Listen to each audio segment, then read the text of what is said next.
As a DIYer, you never want to run a 6-inch pipe if you can help it.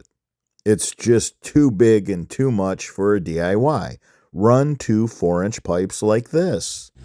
We have a massive system. We have 10 downspouts.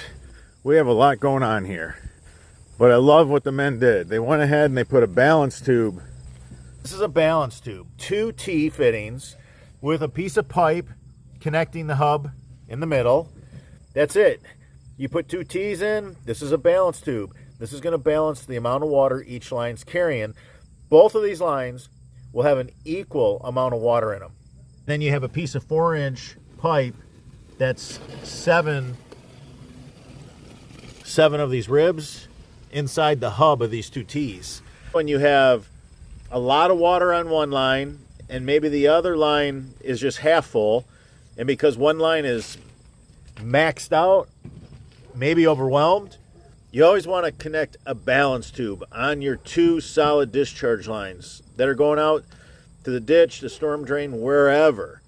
You want to be able to relieve a line that might be overwhelmed.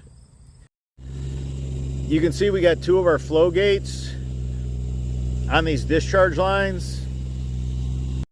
If you enjoyed this video, give us a thumbs up. It supports the channel. If you have any questions about yard drainage, leave them in the comments section. I'm your host, Robert Sherwood, and until the next video.